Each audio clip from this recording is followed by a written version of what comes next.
I'm Rusty with FCP Euro, and I'm going to be going over a bunch of key points on the B9 chassis in regards to doing your own pre-purchase inspection.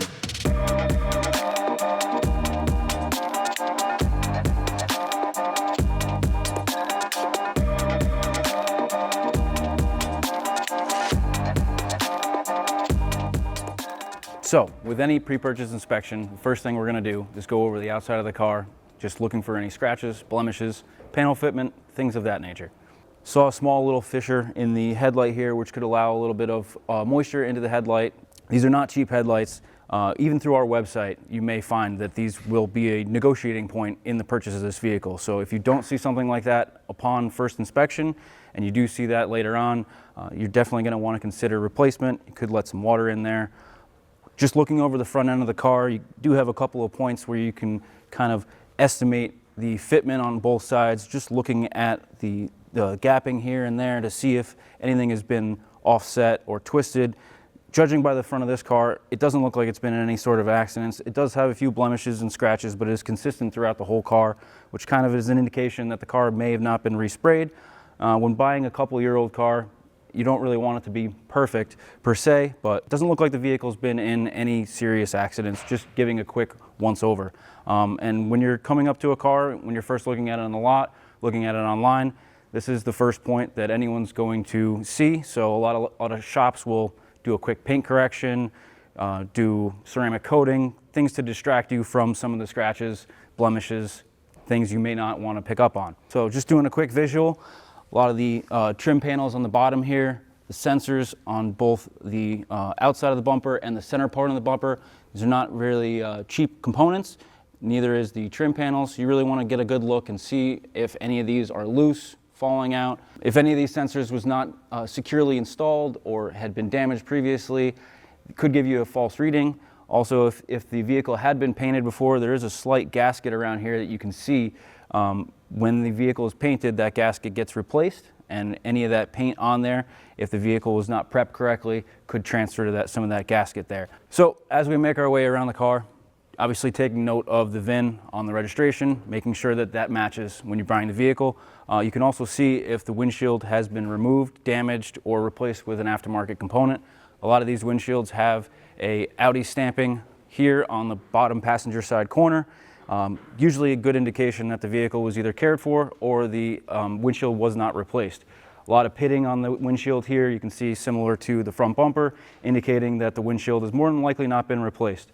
So we don't have any issues with that, being that the vehicle does have the adaptive cruise control, the rain light sensor. There's a lot of technology just in the windshield alone. Only problems that you may have with the aftermarket windshield could be potential of leaking. Your ACC adaptive cruise control may not operate correctly, your rain light sensor may not operate correctly, but not only that, it is a good talking point when negotiating the price of the vehicle in conjunction with any scratches, damages, blemishes you may see on the front of the car. All right, with any used car purchase, obviously the tires are your main contact to the road.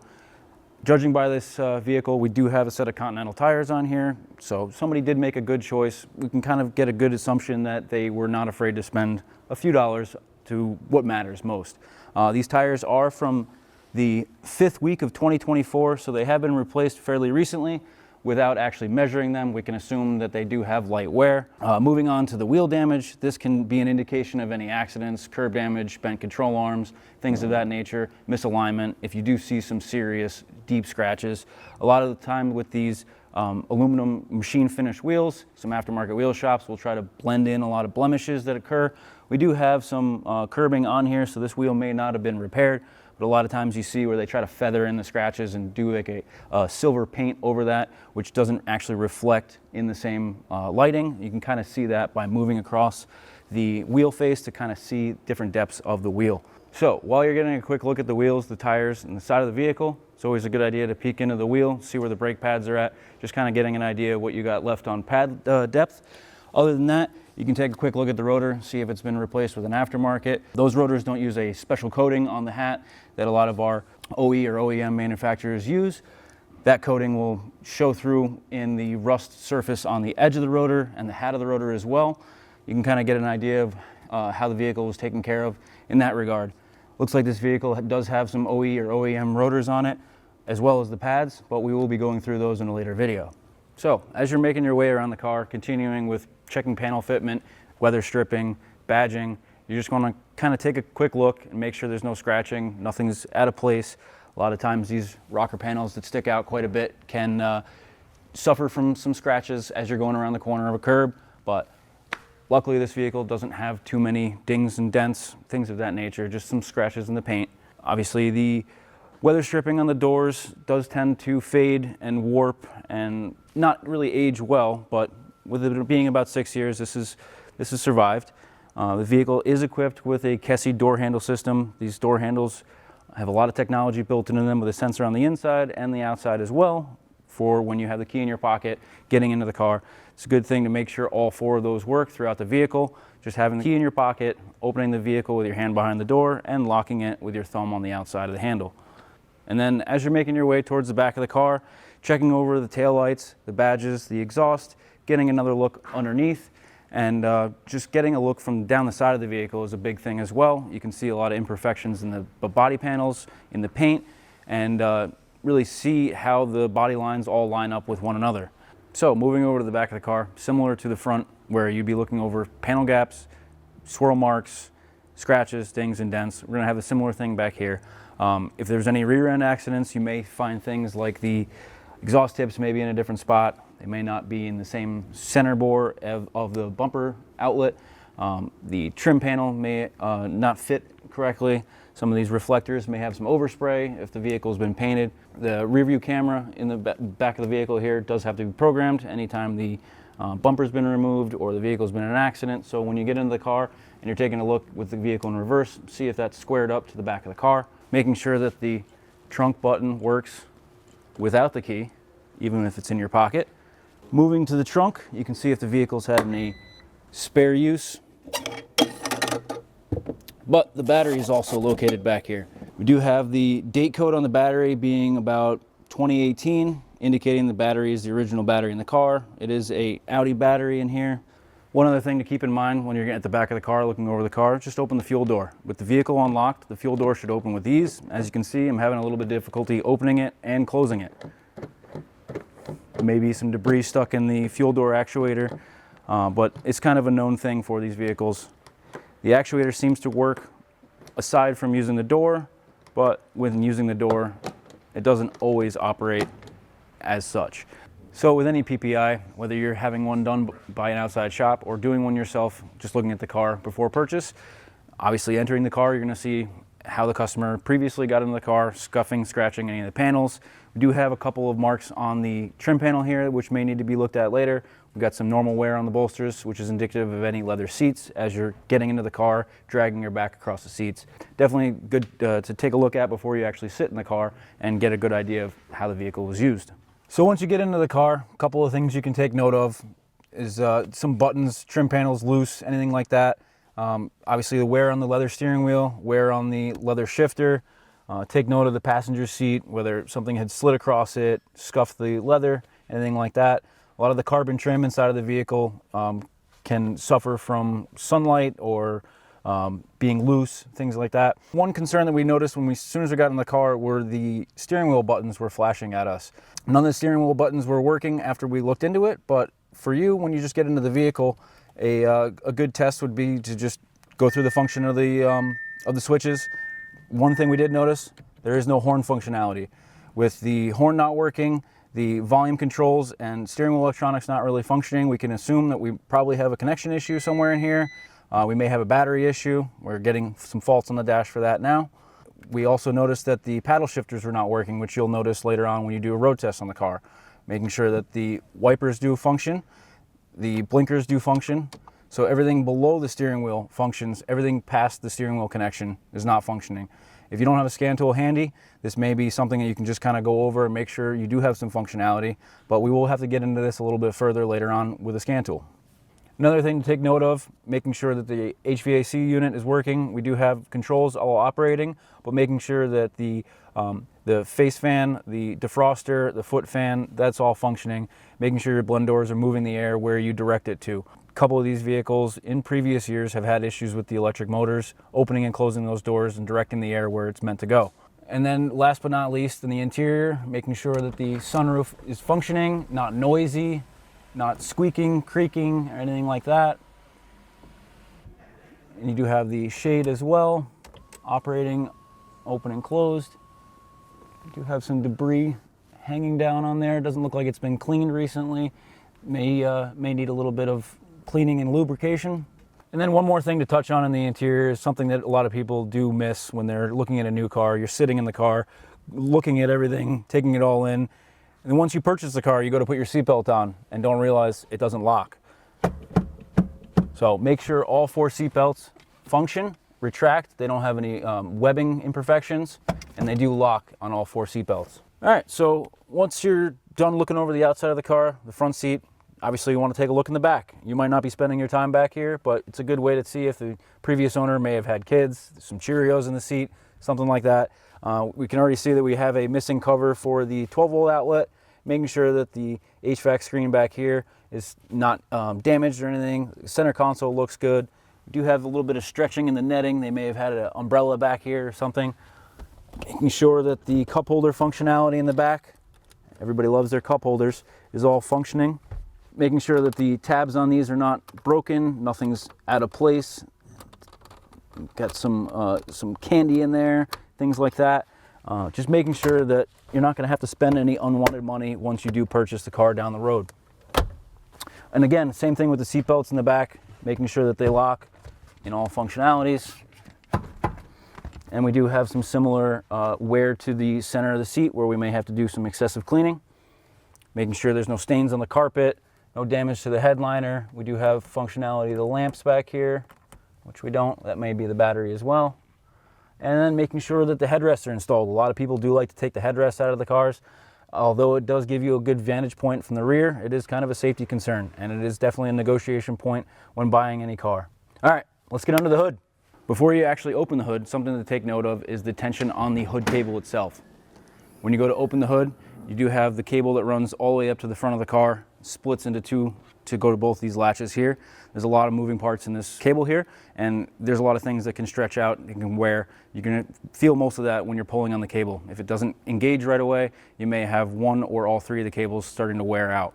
So after initially opening the hood, just take it all in, looking at the engine cover, looking over the engine bay, making sure that there's nothing out of place. The first thing that comes to mind is these clamps on the plastic hose here. We have a hard plastic line going into a soft piece of rubber hose with some aftermarket clamps. These have been kind of a problem in the Volkswagen Audi world for a while, being that there's hot coolant running through the hard plastic lines. They do tend to get brittle over time. It's good to take note of all the coolant lines as well as just those. You have many coolant hoses and things of that nature running through the engine bay. You've got all these PCV lines that tend to get brittle over time. You do want to take note of the harnesses that may be loose as well, making sure the routing of the harnesses is going correctly, giving you a good idea of what may have been going on in this engine bay before your purchase. With inspecting underneath the hood, obviously taking off the engine cover, making sure everything's secured, and getting a better look at everything underneath the engine cover. This does cover up a lot of the engine. We did notice a couple of loose components, although they're not major. This is going to give you a good idea of what kind of work has been done to the car and how it has been performed. It may be a good talking point for negotiations. Looking at the PCV system and all the other hoses leading into it, we do have a couple of connections down here that look like they've been removed improperly. And we do have some oil staining along the front belt drive coming from the oil filter area that may have been cleaned off once before. And when you're just looking down the side of the engine, you'll be able to see the ignition coil connections. And it does look like someone's been in here previously. There's a little red tab. I don't know if you can hear that in the video, that someone did not fully engage. It may not throw a fault, but it's definitely a sign that someone's recently or previously been inside of that area. We also have a breather hose here that looks like it's been damaged upon removal or reinstallation. Some things to just take note of mentally, what you might be spending money on in the future. So once you've put your hands on a couple of things, made sure there's nothing major going on in the engine bay, it's definitely a good time to start the vehicle with the hood open so you can hear anything that may be abnormal. You're going to be listening for any whistling noises, any knocking noises, any tapping sounds. Anything that's abnormal, obviously, is going to be something alarming. So let's just go ahead and start it up. So you did notice that there's a slight slow crank there. The vehicle's definitely going to need a battery. You can hear the secondary air system working. Doesn't seem like we have too much engine noise, although the fuel system on these cars is very, very loud. That can be mistaken for some engine noise. Making sure that you don't have too high of an RPM could be indicative of a vacuum leak. Once you let the car come down off idle, you'll really get a good tone of the vehicle's health. As that begins to settle, we do have a normal engine running here. Nothing too loud. You do hear the fuel pump and the injectors, but it's nothing metallic, if you will. So aside from some engine noises you may hear upon startup, it's good to take a quick look around back and see if you have any white smoke, blue smoke, black smoke. Anything coming out of the tailpipe abnormal is something to be concerned with. Obviously with white smoke, you may have a coolant leak. You could have a failing turbocharger. With the black smoke, you could have overfueling. You could have a stuck open injector. And with the blue smoke, that's usually an oil burning in the exhaust, whether it's coming from the turbocharger, the rings, or the valve seals. That's to be determined at a later date. But with the vehicle sitting for some time, you're going to have a lot of that oil or coolant or fuel collecting, and it'll be present upon first startup. One more quick check while you got the vehicle running. The PCV system, when it does fail, it creates such a vacuum on the engine that when you go to take the oil cap off, you almost can't take it off. This one does have some pretty good suction. But with that being said, you would have some faults for a bad PCV. You may have high idle. You could have a broken PCV hose going to the intake.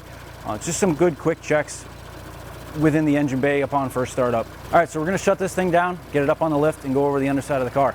So we understand not everyone's gonna have access to a lift. However, with just looking under the car, you could obviously be able to see that the belly pan is hanging down. We do have some missing screws here. Some of these cars may not even have the belly pan. It's a good time to take a quick look under there and see if these panels are even existing on the car you're taking a look at. With that being said, we do have some missing hardware, and this belly pan is quite oil soaked. We will get this down later, get a good look above the belly pan, and see where the oil is actually coming from. Good to take note of the underside of the front lip to see if there's any further damage that you may not have seen. We do have a couple of scrapes and pieces like that. This weather stripping in the front is intact, doesn't look like it's cracked or anything like that. And also taking note of the axles and everything else underneath the suspension in the front end. Making sure that you don't have any scuffs along the side belly panels. We do have some scrape marks along the side here where the vehicle may have gone off the road. Definitely take a look at that further. We could take the belly pans down and make sure that there's no body damage where a rock or something like that has come through the plastic panel. Once you get the belly pan down, you'll notice there's definitely a lot of oil leaking from the engine area. First thing we notice is there's a drop of oil coming from near the drain plug. Get a lot around the oil pan. Potential that there's an oil pan leak, an oil level sensor, and or the drain plug.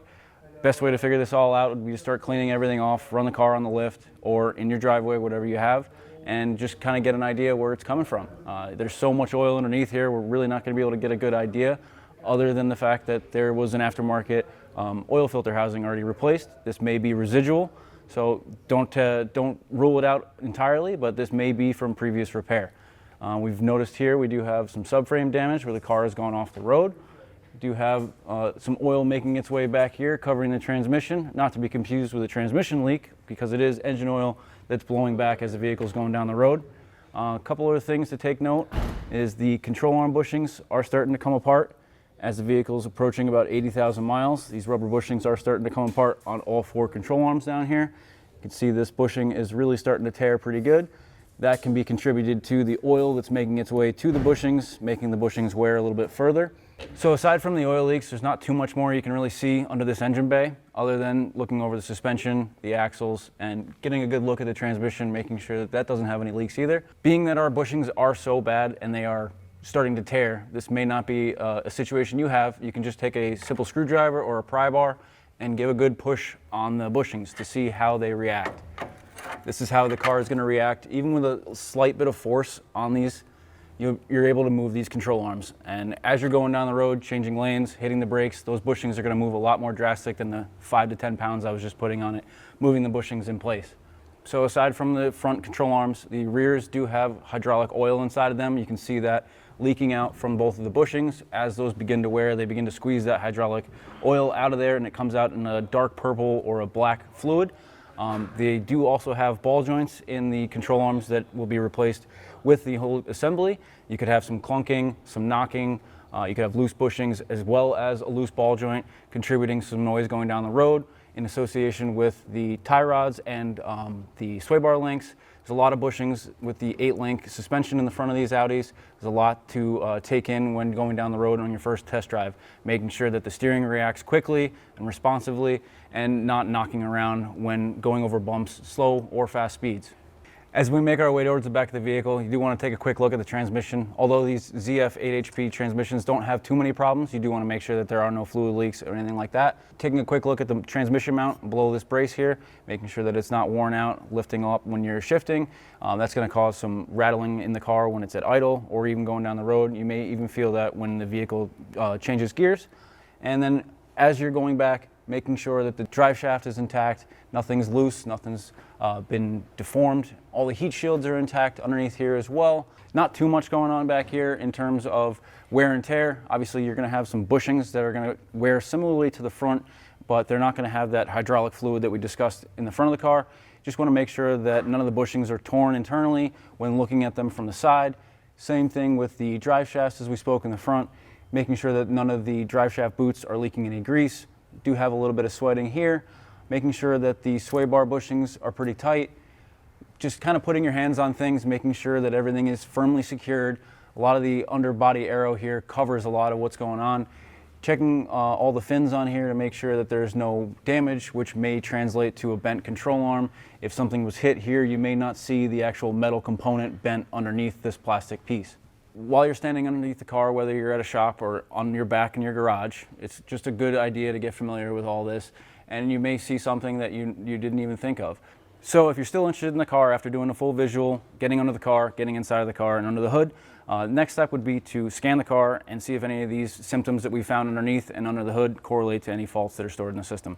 We've already scanned the vehicle once before and came up with a bunch of faults. We had a few dozen faults, quite honestly. We did clear all the faults. We do have those saved. We can reference those later. However, we've cleared the faults, road tested the car briefly, and then wanted to see where we were left with a few faults. And now we've only got a handful of faults that are a lot easier to handle. And the vehicle's still driving fine. We don't have any lights on the dash that are alarming. There's no abrupt shifting or anything like that. A couple of faults in here to disregard regarding fault codes would be the radio has a satellite deactivated fault, which is not anything to be concerned with. The satellite radio can be reactivated if you prefer.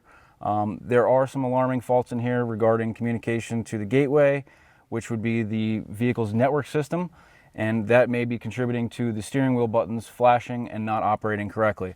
We do have some faults in here in the gateway that are erroneous that we may not have to worry about, but that can be contributed to the battery voltage. We already know we do need a battery, so we'll go ahead and scan the vehicle once more once we do have a good battery in there. In the gateway, we do have an energy management active, indicating we have a bad battery, along with no communication to the steering wheel control module. We touched on that before with not having horn function as well as the lights flashing on the steering wheel. So we'll have to get back into that a little bit further. You may have to remove the steering wheel to figure out what's going on with the steering wheel control module and get into that. Other than that, there are only a few other faults in here that are concerning. One in the transmission electronics. Any faults in the transmission electronics would definitely be concerning. However, after looking into this one, this may be related to battery voltage as well.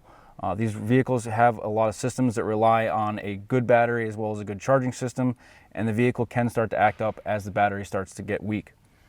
We do have a lost communication with serial data gateway control module A, and again, if we look into that data there and get at the battery voltage, we notice that the battery voltage spiked at 14.81 volts, which is an indication that the alternator had been overworking, probably trying to charge up that bad battery, in turn setting this fault. So we'll get back to this later once we get a good battery in here and go through again and clear everything and road test the car. So fortunately, we don't have any issues in the engine control module, anything like that. Electrical system seems to be okay, airbag system seems to be okay. Anything that would be in the engine control module would definitely be something of concern. Could have emission-related problems, could have some serious engine problems, wiring issues in the engine bay. But again, we don't have anything in the engine control module, and Most of the other control modules, being that there's about 30 to 35 of these modules in this car, don't have many faults. So we'll focus on the battery concerns as well as the gateway concern for the steering wheel electronics. So if you're still interested, last step, take the car for a road test. So the final step in any PPI or pre-purchase inspection would be the road test. You're gonna wanna go through and see if you see any lights on the dash, any interior noises, any characteristics of the vehicle pulling going down the road. Get on the brakes a couple of times. Just go through anything you possibly can. Play around with the controls on the radio as well as the HVAC, making sure the steering wheel buttons all function. Make sure you got AC as much as you got heat. You can already feel it changing over. It's good to have the radio down when you're playing with the directional controls and the HVAC to see if you hear any motors skipping or moving out of place. So obviously you want to make sure you've got a straight steering wheel. Find yourself a good flat, straight road.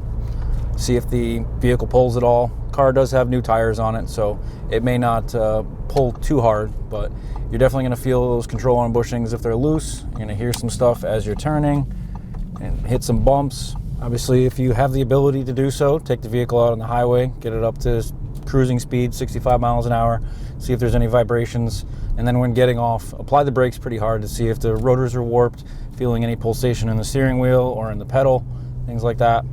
Anytime you're taking off from a stop, pay attention to some clunking, possibly from the motor or transmission mounts. Axles could be clicking or binding around corners when accelerating as well. And just try to give the car some throttle, really put it through its paces. Quite honestly, the car feels pretty good. We've already looked it over, so we do know what we're looking for. However, with the control arms in the state that they are, I'm kind of surprised we don't have more noise inside the cabin. So you've done a visual inspection, walking around the car, checking the interior, checking the underbody, scanning the car for faults if you had the opportunity, getting the car around town, getting the car up to speed on the highway, going through a couple of bumps, heavy braking scenarios. You've successfully completed your PPI. So if you have any further questions, comments, or concerns, feel free to comment below. If you enjoyed today's video, please hit that like button and subscribe for more videos coming down the road. Thank you guys so much for watching, and we'll see you on the next one.